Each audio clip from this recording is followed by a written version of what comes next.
It was a couple days after her crash with Thomas. Diane, the troublesome truck, was waiting for an engine to collect her and the train. She surprisingly didn't cause much trouble after Thomas was sent away to the works. But that was about to change very quickly. While she was waiting, Daisy cruised up. "I haven't seen you around here," said Diane.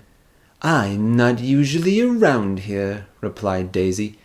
"But considering the stunt you pulled last week, it was necessary for me to come back." "Are you here to take us?" "Oh, heavens, no! You'll never see me pulling trucks." "Why not?" "It's fit as orders. Pulling is bad for my swerves. Of course, I seem to be the only one who understands that. None of the other engines on the island understand what it is like to be a diesel rail car." "And none of the engines on the island understand what it's like to be pulled and bumped around all the time. I try to tell them, but they never listen." "Actions speak louder than words, darling. If you want to make a point, you can't just whine about it. You need to take action, like you did last week. Maybe this time, you should try something bigger. Then they'll listen."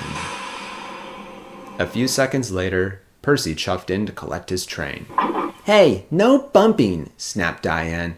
"Oh, shut up, Diane," said Percy. "If anything, you deserve to be bumped after what you did to Thomas. He had it coming. Now get going, you green caterpillar." "Fine." And Percy puffed out of the yard. To Percy's surprise, Diane and the troublesome trucks were really quiet. Percy thought this was a good thing. But little did Percy know that Diane and the trucks were plotting. Something was about to go down at the Ffarquhar Quarry. Percy arrived at the quarry. He left his trucks and then went onto his siding for a rest. At that moment, Mavis came up to organize the trucks. She gave the trucks a bump. "Hey, watch what you're doing," said Diane. "Sorry, I didn't think I bumped you that hard," replied Mavis. "Well, you did," said Diane. "Me and my friends don't like getting bumped around by you big fat hunks of metal." "Puh," said Mavis. "With that attitude, I had to bump you some more." Mavis finished shunting the long line of trucks into place, so Percy came back to help push the trucks into the mine shaft. "Stop being so pushy," said Diane. "We literally have to push you," said Percy. "You're such a complainer, Diane. Why aren't you being quiet anymore?"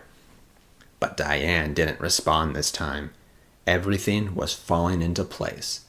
Percy and Mavis took the trucks to the mine shaft and stopped just before entering. It all happened at once. "Now! Pull hard now!" On, said the trucks, and they entered the tunnel. On, faster, faster, screamed the trucks as they rocketed down the tracks. "Bump around," said Diane. "Bump around like it'll be your last." And so the trucks did. They bumped and bashed around like mad. "How do you like that?" shouted Diane. But Diane looked back and there was no engine. Mavis and Percy had been uncoupled quickly and weren't in the mine shaft. "Oh no! Stop bumping! Abort the mission! We don't have an engine behind us!" But it was too late. Mavis and Percy heard the crash from inside the mine shaft, and then came the siren.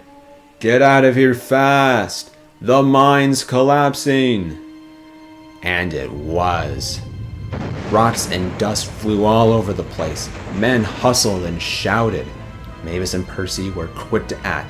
They took some empty trucks and told the men to jump in. Once everyone was in, Mavis and Percy made their escape. But deep inside the tunnel, a very scared Diane was trapped, alongside her fellow trucks and several workmen. Giant stones fell all around them. There was no hope of survival. "Take cover under me," shouted Diane. "It's your only chance." And so the workmen ran over and hid under Diane and the other trucks.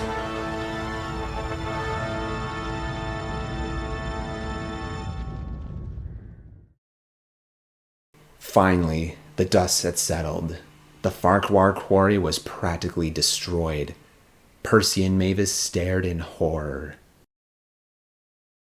A rescue team was quickly brought in to save those trapped in the tunnel. Sir Topham Hatt was speechless. "What has caused this disaster?" he asked.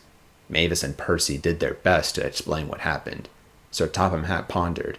Was Diane on that train? Yes, sir. I see. But before Sir Topham Hatt could continue, Harold flew overhead. The trapped workmen have been found. We got them from the other side of the tunnel. They say they wouldn't have survived if it weren't for the quick thinking of a truck named Diane. No way, said Percy and Mavis.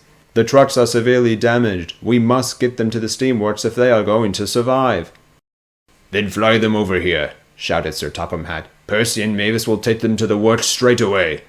And so Harold flew over each truck one by one, and then the two engines raced them to the steamworks. Soon, every truck was saved and being repaired at the works. A workman was about to start working on Diane, but Sir Topham Hatt stopped him. Just a moment, sir. I have other arrangements for this one. What were those other arrangements for Diane? Well, that's a story for another day.